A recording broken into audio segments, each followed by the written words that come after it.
Bueno, chicos y chicas, damas y caballeros, siendo hoy día 13 de octubre, vamos a partir esta sesión sincrónica con la revisión de la clase asincrónica, en donde les presentamos uno de los modelos de composición escrita más importantes que existen, es el de Scarnamale-Vereith. Ahora, ¿por qué digo que es uno de los más importantes? Porque es uno de los más completos. Creo que aborda algo en particular, muy importante, es no solamente la generación del código escrito, no solamente la aplicación de reglas de escritura, hasta ahí está la redacción, porque la redacción es una parte importante de la escritura, pero pasa un paso más, llegando hacia la composición escrita. ¿Y cuál es la diferencia entre redacción y composición escrita? La redacción supone la claridad mental del contenido. Y el desafío está en poner ese contenido en palabras. ¿Cómo digo esto? Eso es redacción. La composición escrita añade además la generación de contenido. Por ejemplo, yo ahora mismo les podría dar una tarea.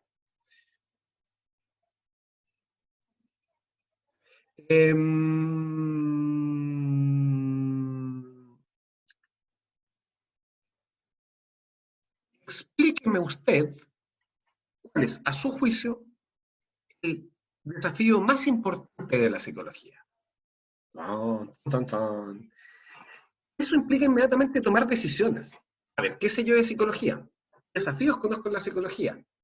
De esos desafíos, ¿cuál es el más importante? ¿Por qué creo que ese es el más importante? De ahí para abajo. Entonces, en la composición escrita primero está la generación de contenido. Ese es el gran elemento que diferencia a este modelo de otros modelos de escritura. Entonces, el modelo justamente parte de ahí, preguntándose, bueno, hay personas que son buenas para escribir y personas que son malas para escribir. ¿Quiénes son los malos para escribir? O mejor dicho, ¿quiénes no escriben bien? Los niños. Y antes de que ustedes le tiren piedras a Cardamale y Vereith, y por favor no les tiren piedras porque ya son ancianos, preguntémonos, ¿a qué nos referimos con que son malos para escribir? En general, si ustedes leen una composición escrita hecha por un niño de, digamos, 8 años, no les va a aportar mucha información nueva, no se van a entretener, no lo van a encontrar desafiante. Y por otro lado, en la generación de ese escrito bastante básico, el individuo se tomó mucho tiempo, ¿no? Y no es tampoco para criticar a los niños, todos fuimos niños y todos estuvimos ahí. ¿Se acuerdan de ese momento en que el profesor o la profesora decía, ya, pues si chicas, composición escrita? O en otros lados era sencillamente composición. Profe, o tía, ¿cuál es el tema? Tema libre. ¿Se acuerdan de eso? ¿Se acuerdan de ese momento en la vida? Algunos lo disfrutaban, otros no. O lo que típicamente ocurría a comienzos de año, en segundo básico, así como el tercero básico, cuarto básico, quinto básico. Composición. Las vacaciones. Y partía la escritura. Mis vacaciones. Mi familia fuimos de vacaciones a La Serena. Lo pasé muy bien. Fuimos a la playa. Hice un castillo de arena y el mar se lo comió. Mi hermano se cayó y se rompió una ceja. Lloró mucho. Le compraron un helado y quedó contento. Fin. Esa fue la composición de un niño de cuarto básico. ¿Recuerdan ustedes haber hecho este tipo de proceso de composición?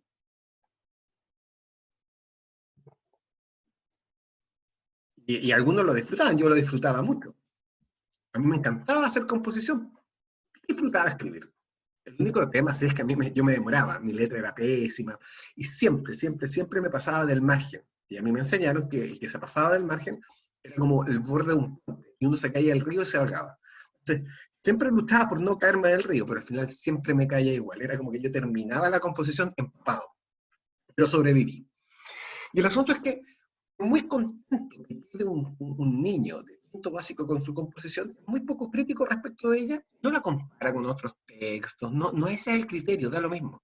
Lo que sí es importante es que estamos ahí iniciando un camino en el uso del lenguaje escrito.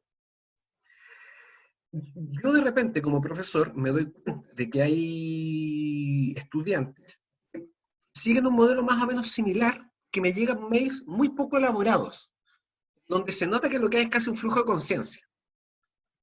En otros casos, me llegan mails que son bastante concisos, es decir, cortos y precisos, en donde hubo todo un proceso, yo intuyo, de selección de toda la información.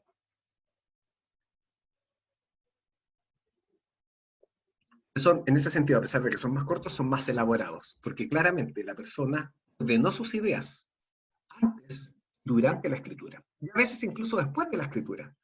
Por ejemplo, uno lo nota también en el WhatsApp. Hay personas que de repente llegan y ponen nomás las ideas. ¿En dónde más se nota? En que muchas veces el autocorrector fue el control, y aparecen palabras fuera de contexto y uno intuye que fue el autocorrector el que la cambió. ¿Y por qué pasó eso? Porque la persona escribió y apretó enviar. Yo, la mayoría de las veces, antes de apretar enviar, veo lo que escribí y reviso si se entendió o no. Especialmente si la escribo a personas que no son muy de mi confianza.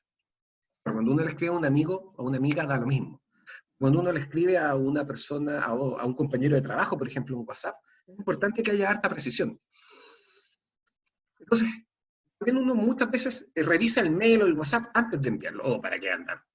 Cosas, o sea, un trabajo para la universidad uno lo revisa después. Entonces también hay un antes, un durante y un después. Y uno al leer y un poquito si es que hubo ese proceso o no.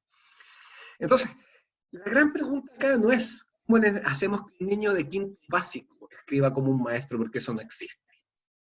La pregunta es, ¿cómo hacemos que las personas sigan ese tránsito que nosotros asumimos que es natural? Es decir, la medida en que yo pase años y años escribiendo en ideas cada vez más exigentes, termina siendo una persona capaz de generar contenido y ese contenido expresarlo por escrito siguiendo todas las convenciones de la lengua y siendo además eficiente, incluso cumpliendo una dimensión estética. Porque una cosa es escribir eficientemente y otra cosa es escribir bien, bellamente. Es poco probable que un mail a mí me levante el ánimo, pero uno nota cuando hay personas que son buenas para escribir y personas que no. Especialmente, no sé si se han dado cuenta, esas personas que en los trabajos en grupo llegan y dicen, ya, no se preocupen, yo hago las conclusiones. Súper entusiasmados por hacer las conclusiones. Y después mandan su parte, las conclusiones, y uno las lee y uno no entiende nada, o dice que es calamitoso, o las conclusiones están redactadas de una forma bruta, fea. No parece conclusión de nada, en donde la última frase parece haber quedado a medias. Esa es la pregunta. ¿Cómo logramos que las personas lleguemos a cumplir los criterios de eficiencia y estética en la escritura? Esa es la pregunta que se hace en Scardama Liberator. Entonces, para responder la pregunta hay que estudiar a buenos escritores y a malos escritores. Entonces, ellos fueron estudiando no solamente a niños pequeños, sino que a buenos y malos escritores muy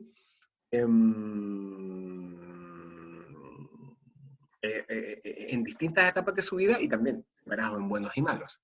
Ahora, ¿quién define que una persona es buena o mala para escribir? Típicamente eran los profesores de colegio. Entonces, Cardenal de Bereiter andaban a los colegios y les decían, muéstrame a sus mejores escritores, muéstrame a sus peores escritores.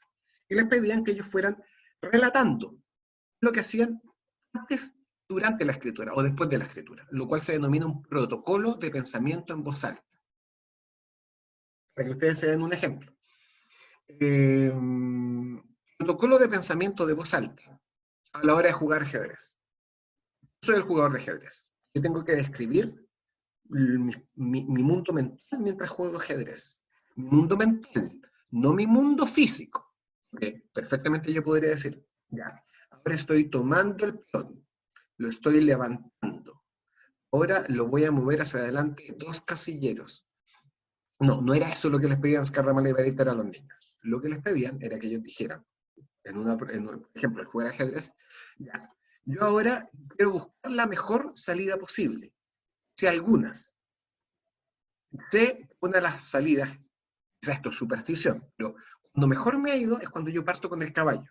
Así que voy a tomar el caballo y lo voy a hacer poner en un casillero en donde sienta que estoy un poco amenazado. Va a ser. El otro movió un peón. Yo voy a hacer avanzar el caballo en forma de L a este casillero que mi contrincante se sienta amenazado por mí. Eso es un protocolo de pensamiento en voz alta. Si lo llevamos a la escritura sería algo así como, ya, me pidieron que yo escribiera acerca de mis vacaciones. Déjame ordenar bien cómo fueron mis vacaciones. Porque yo me fui a vacaciones 2 veces este año, porque primero me fui con mi familia, después me fui con la familia del vecino. Porque mi vecino es mi amigo y a él le permitieron llevar un amigo y me llevaron a mí. Voy a describir mejor las vacaciones con mi familia. Y voy a describirlo linealmente, ya. Entonces comienzo a escribir. Ya, pero esta idea yo encuentro que me quedo como, le voy a agregar un poquito más, pero ya puse un punto seguido. Así que voy a hacer una cosa. Voy a poner acá un asterisco y acá voy a poner esta frase explicatoria. Ya, entonces ahora en el segundo borrador voy a poner la frase que había puesto en el asterisco. A eso se refieren con un protocolo de pensamiento en voz alta. E hicieron esto con miles de niños y adultos. Y era un proceso tan interesante, tan llamativo esto de estudiar, las personas reporten mentalmente cuál es el procesamiento mental que están haciendo a la hora de ejecutar una tarea, es la metodología y el tema de investigación que ejecutamos Paula y yo en nuestra tesis de pregrado. Porque sí, hicimos juntos nuestra tesis de pregrado. Desde entonces que nosotros estamos colaborando. Entonces, cuando nosotros llevamos a ustedes este modelo de composición escrita, no es solo porque lo vimos por ahí, trabajamos con él. Y nos permite explicar muchas cosas. Y nos permite analizar también muchas cosas en las tareas de escritura de los y las estudiantes. Nosotros trabajamos con estudiantes universitarios, a los cuales les hicimos una prueba de composición escrita y les pedimos a profesores de lengua que los ordenaran, de los mejores a los peores. Y estudiamos a los que no redactaban tan bien, los que sí escribían muy bien. Y les pedimos justamente que hicieran protocolos de pensamiento en voz alta. Descubrimos algo que a ustedes no les va a sorprender, pero que les voy a decir al final de la clase. Entonces, ¿de qué se trata el modelo de composición escrita? Básicamente, que como dice acá, la competencia madura no es simplemente expresar mejor lo que se sabe, en un modo radicalmente distinto de tratar con el conocimiento. Conocimiento, esa es la palabra clave para Scardaman y Breiter. Que al fin de cuentas, no escribimos nosotros, sino nuestro conocimiento. Así que, por lo tanto, escribir es tratar con el conocimiento. Y primero está el modelo de decir el conocimiento. Yo ya lo expliqué en la clase asincrónica. Básicamente es representarme qué es lo que me piden. ¿Qué es lo que tengo que hacer? Por ejemplo, les digo a ustedes, vamos a hacer un soneto acerca de la psicología. ¿Qué se imaginan?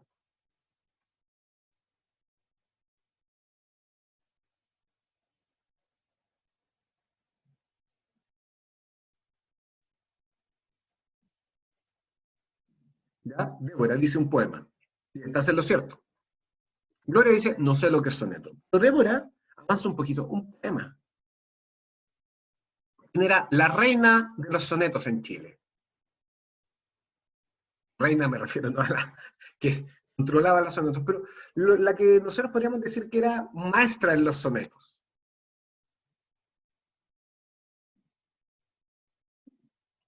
Y que se hizo famosa en un concurso primaveral de poesía en un soneto. Imaginemos que ustedes quieren ser millonarios y esta es la pregunta por los, no sé, 200 millones de pesos. Nadie sabe. Y la respuesta es Lucila Godoy. ¿No saben quién es Lucila Godoy? Googlearlo. El asunto es que un soneto es un poema que tiene particularidades específicas. Y es que es una estructura en donde son 4 párrafos o 4 estrofas. La primera y la segunda tienen 4 líneas, 4 versos, y las últimas 2 tienen 3 versos cada una. En total son 4, 8 más 6, 8 más 6, 14. 14 versos. Ya, aquí yo me pierdo, pero el primer verso es un dodecasílabo, el segundo y el tercero son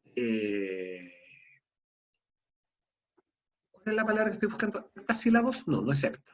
En el fondo, el primer verso tiene 12 sílabas. El segundo verso tiene 11, el tercer verso tiene 11 y el cuarto vuelve a tener 12. Así de estricto es el soneto. No solamente se cuentan la cantidad de estrofas y la cantidad de versos, sino además la cantidad de sílabas. Imagínense. Pertenece a un estilo poético mucho más matemático. Entonces, por lo tanto, siendo tan restringido, no es tan fácil moverse en eso. Pensemos, por ejemplo, en el haiku. Yo les hablaba la otra vez del haiku. El haiku tiene muy poco sentido en castellano, porque la gracia es que tenga una cierta sonoridad en japonés. Es cuando uno traduce el haiku al castellano pierde sentido, y ese es uno de los grandes problemas con la poesía. Es muy difícil apreciar la poesía traducida, porque la poesía tiene una sonoridad que se pierde en la traducción. Y de hecho, uno necesita tener mucho dominio de una segunda lengua para poder apreciar la poesía en esa segunda lengua. Esa es la representación mental de la tarea asignada. ¿Qué me piden? ¿Qué me piden? A ustedes nosotros les pedimos un ensayo. Entonces ustedes ya están discutiendo, están pensando en qué es lo que es un ensayo. ¿De qué voy a hacer el ensayo? ¿Cómo se imaginan su ensayo? Todo eso es parte de la representación mental de la tarea asignada. La composición escrita en quinto básico es escribir. Sencillamente, escribir. Pensemos, por ejemplo, en una carta romántica. Pensemos, por ejemplo, en una carta de presentación. Pensemos, por ejemplo, en una carta motivacional. ¿Hay una diferencia entre una carta de presentación y una carta motivacional? Yo creo que sí. Todos esos son tareas.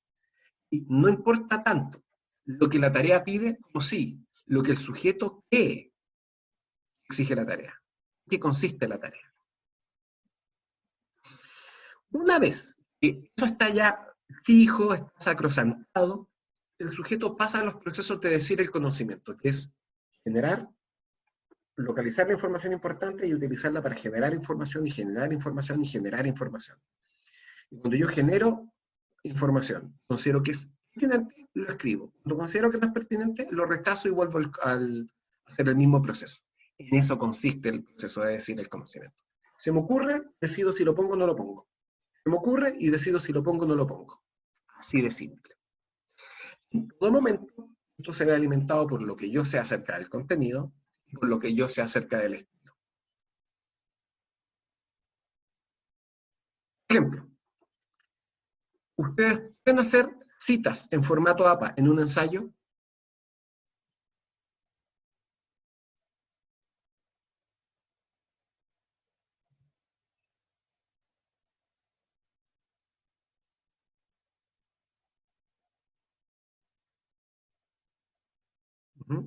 Gloria dice que sí, dice el resto.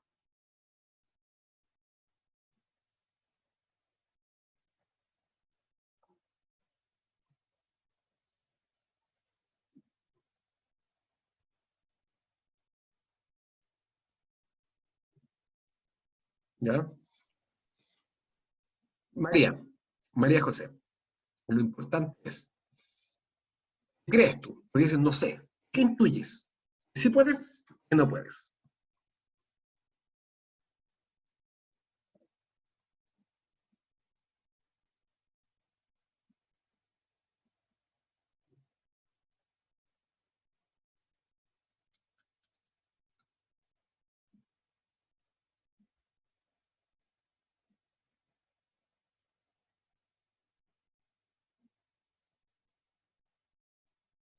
No, perfecto. Y en el fondo hay dos preguntas. Número uno, ¿se puede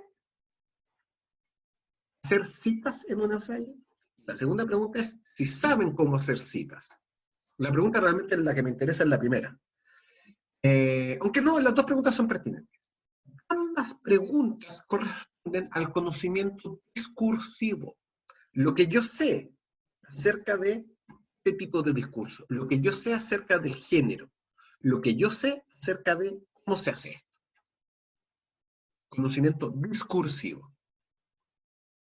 Algunos lo tienen clarísimo y efectivamente sí se puede. Y en el ensayo yo espero que ustedes citen. ¿Por qué? Porque es importantísimo citar en esta vida. Es importantísimo. ¿Ustedes han escuchado alguna vez, y creo que ya se los dije el primer semestre, corríjanme si es que no, el experimento de la Coca-Cola en el cine? ¿Se los conté?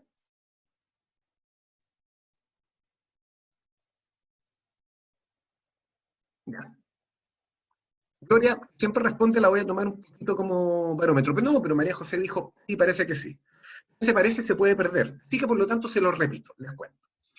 En los años 60 se hizo un experimento en un cine en Estados Unidos, en donde, como ustedes saben, el cine funciona como una colección de 24 fotografías en un segundo. ¿Cierto? Se prende una luz y aparece una foto. Se apaga la luz, pasamos a la siguiente foto. Se prende la luz, apaga la luz, pasamos a la siguiente foto. Y así 24 veces por segundo, y eso nosotros, como espectadores, crea la ilusión de movimiento. Por eso es que el cine se llama cinematógrafo. Cine viene de movimiento, es decir, la representación gráfica de imágenes por movimiento. Esa es básicamente la idea. Y el experimento consistía en que de las 24 fotografías, una era reemplazada por una imagen de una Coca-Cola. Entonces, pasaba tan rápido que los espectadores no se daban cuenta de que habían visto una botella de Coca-Cola. Pero una vez que vino el intermedio, que en los años 60 en el cine siempre había intermedio, el intermedio, toda la gente fue al lobby a comprar Coca-Cola. Con lo cual se demostró dos cosas: el poder de la publicidad subliminal y impacto el gusto que tenía la gente por la Coca-Cola. Bueno, gracias por reafirmarme. Lo había contado. ¿Lo recuerdan? Y recuerdan también lo que yo conté acerca de este experimento, ¿cierto?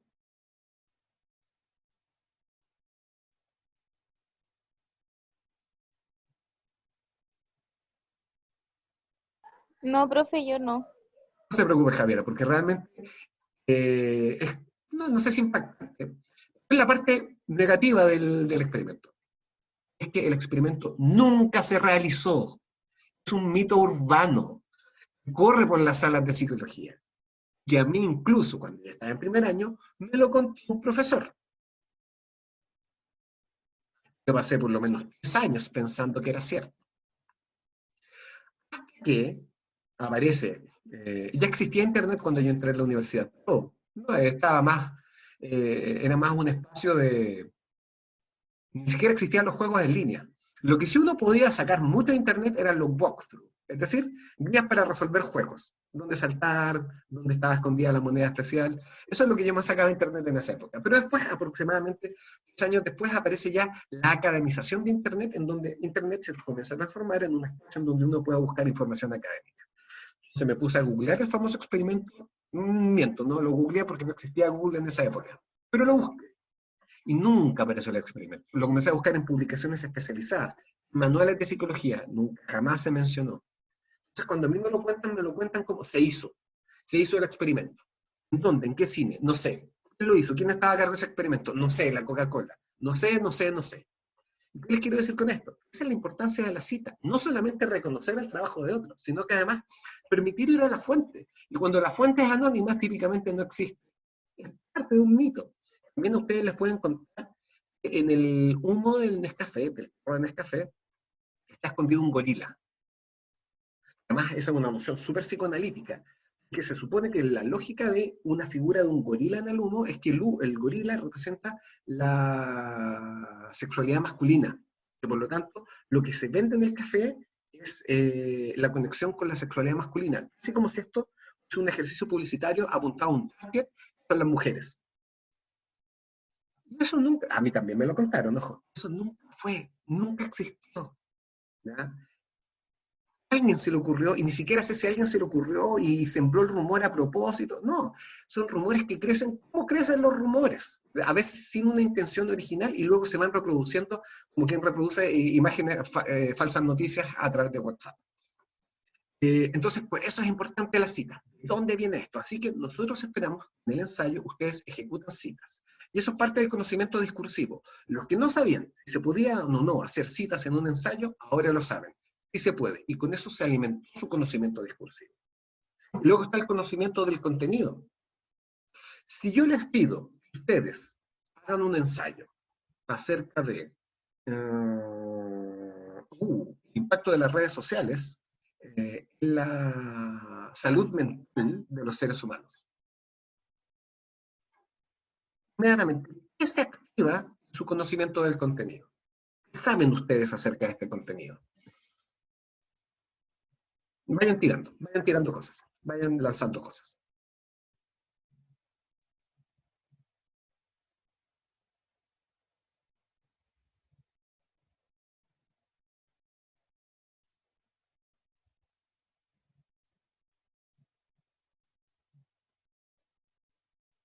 Profe, ¿puede repetir la pregunta, por favor? Sí. Y yo les pido que ustedes hagan un ensayo acerca del impacto de las redes sociales, la salud de las personas, la salud mental de las personas. ¿Qué saben ustedes acerca de ese contenido? ¿Qué se les viene a la cabeza?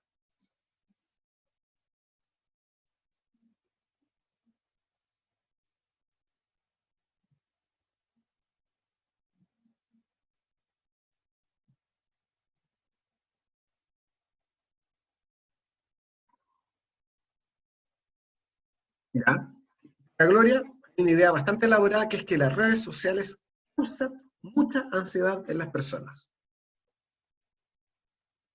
Débora dice, sin ir más lejos, ciberbullying. Ah, ¿podrían por ahí? Ciberbullying.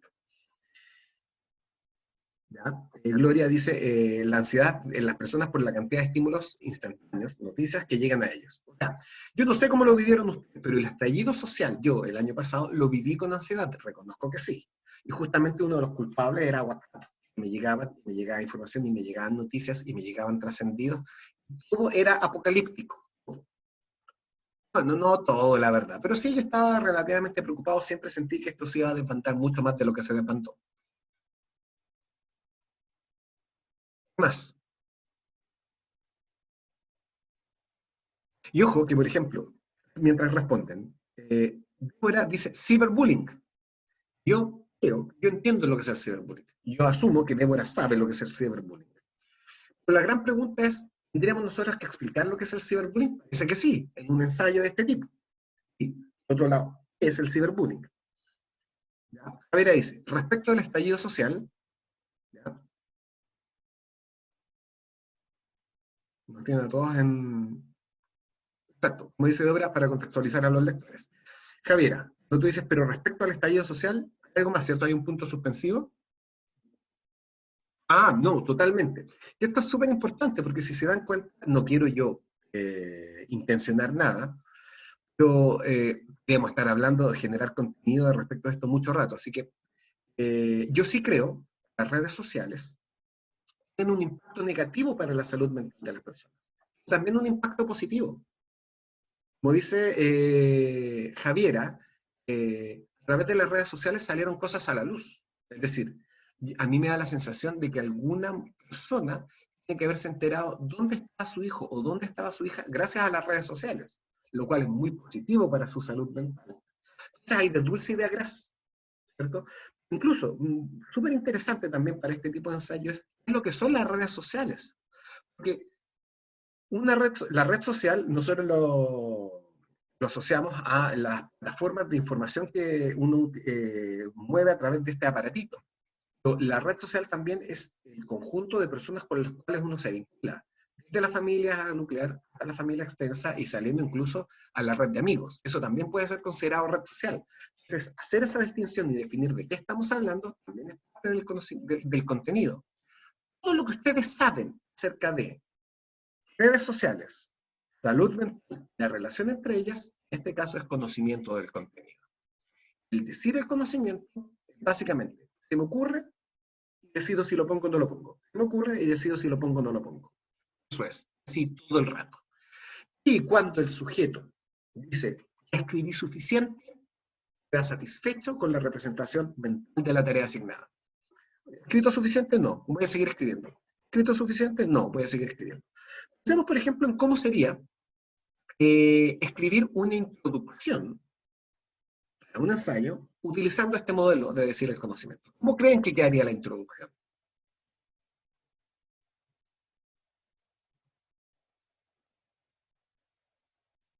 ¿Cómo era la pregunta? Imaginemos escribir la introducción al ensayo utilizando mentalmente el modelo de decir el conocimiento. Y listo, terminé. ¿Cómo creen que quedaría esa introducción? Claro, Débora dice que quedaría igual incompleto. Sí, podría quedar incompleta.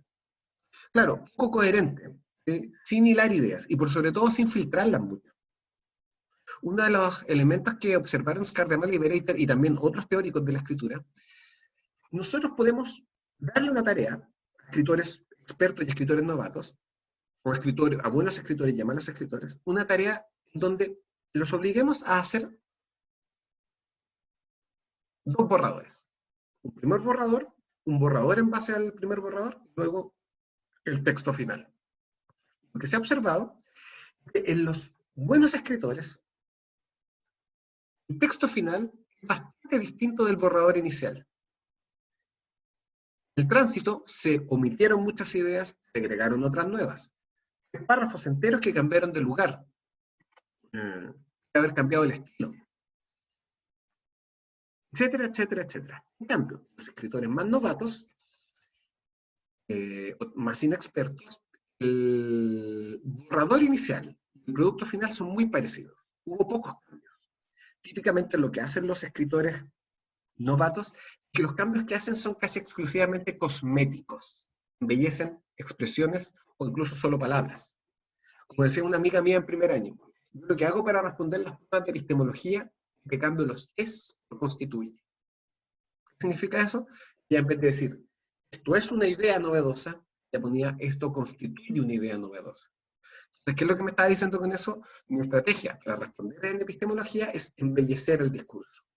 No ser lo más sustancioso. No preguntarse si es que está respondiendo a la pregunta. Es lo que uno tiene que hacer. Entonces, el modelo de decir el conocimiento permite generar información, permite generar contenido, pero no lo es todo. Es donde aparece la distinción con los buenos escritores. Lo que diferencia a los buenos de los malos escritores, y es que los buenos escritores abordan la escritura como una tarea, perdón, como un problema. ¿Qué es un problema? Un problema es una situación en donde hay un punto inicial y una situación final. Y no sé cómo llegar del punto inicial al punto final. Eso es un problema. Cuando sé cómo llegar, no es un problema. Es decir, si tengo que clavar un clavo, sé dónde está el martillo, no es un problema. El problema es cuando no sé dónde está el martillo. ¿Cómo clavo el clavo si no tengo martillo? Usar una piedra. No tengo piedras en la casa. Tengo que usar algo duro. ¿Qué tengo que sea duro? Mi celular. No es tan duro, además que es frágil. Control remoto, menos aún. Un frasco. Por ejemplo, algo que a mí me da mucha risa es estos videos en internet en donde aparece gente tratando de abrir botellas de vino sin sacacorchos. ¿No sé la técnica del golpe? ¿Qué consiste en la técnica del golpe? Yo pongo algún objeto blando, como una toalla en la pared, o comienzo a golpear la botella dentro de una zapatilla en el suelo. Poco a poco con el impacto el corcho va saltando. Y al final se supone que el corcho va a salir, o que va a quedar suficientemente suelto para que yo lo saque con la mano. Obviamente en todos estos videos, la botella termina quebrándose. ¿Y por qué me da risa y me da rabia al mismo tiempo? Porque no sé qué esperaban que ocurriera. Era obvio que iba a ocurrir eso. La botella es suficientemente frágil para romperse. ¿Por qué la golpean? En fin, ¿qué es la motivación del vino? La ebriedad. La ebriedad. Gente y el gusto por el elixir de Baco. El asunto es que esto es un problema. Cuando yo no sé cómo llegar del punto A al punto B. Y existen dos grandes tipos de problemas. Los problemas bien definidos y los problemas mal definidos. Los problemas bien definidos, conozco la situación final. Sé cómo es la situación final. Por ejemplo, un rompecabezas. La situación final está en la tapa de la caja. Así se ve el rompecabezas final. Entonces yo sé a dónde tengo que llegar. El problema mal definido es aquel en donde no es clara la situación final. No sé qué conjunto de ordenación de elementos satisfacen la ordenación final. Hacemos en un ensayo. ¿Cómo se ve el ensayo final? No tengo idea si todavía no lo he hecho. Hay muchas ordenaciones finales de letras y de palabras que satisfarían, sé que suena raro, pero a satisfacer se conjuga como ser. muchas ordenaciones finales que satisfarían el requerimiento. Así que no sé, no sé cuál va a ser el resultado final, lo voy a descubrir cuando llegue allá. Este tipo de problemas, y por eso es que la escritura es más difícil todavía. Entonces, lo primero que hace el sujeto es analizar el problema y establecerse objetivos. Y eso es lo fundamental, y eso es lo que nosotros vamos a practicar en la primera actividad de escritura en línea que nosotros hagamos.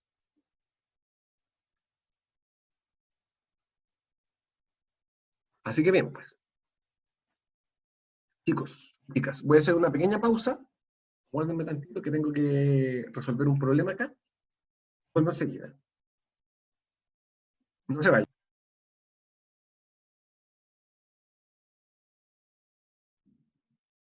Entonces, lo que ustedes tienen que considerar para el resto de la semana es cómo el modelo de transformar el conocimiento es un abordaje de dos problemas que se resuelven al mismo tiempo.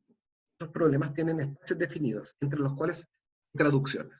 Y en la medida en que se van resolviendo esas traducciones, operan los procesos de decir el conocimiento. Es decir, al final uno igual va escribiendo lo que se le ocurre. Entonces, el buen escritor lo que va haciendo es que va resolviendo problemas en paralelo y va deshaciendo camino para volver a avanzar. La idea es ir progresando, pero no de manera lineal, de manera bien recursiva o rizomática. Es decir, no siempre yendo hacia adelante, es devolviéndose y mirando, mejor dicho, llevándose y mirando desde arriba, a ver qué cambios se hacen. Hay que ser estratégico. Lo que ustedes tienen que hacer esta semana es hacer la actividad formativa, que es facultativa, pero que es fundamental porque les va a permitir iniciar el ensayo. ¿Ya? Y respecto de la guía número 3, para saber cómo la vamos a evaluar, les vamos a mandar un correo para saber a qué atenerse. Pero como les decía, lo más probable es que yo tenga que pedirles esa segunda patita, es que ustedes indiquen qué regla aplicaron en cada caso. En el fondo lo deberían tener más o menos. Ustedes dicen, no, tengo que volver de nuevo a la tarea. Cuando vuelvan a la tarea van a decir, ya sé lo que hice acá, ya sé lo que hice acullá. ¿Ok? Así que eso pues. Estamos pues, damas y caballeros, chicos y chicas, siempre es un placer. Nos vemos. Y, y pueden ver encuentros cercanos del tercer tipo a los que les interese la vida extraterrestre. Etcétera.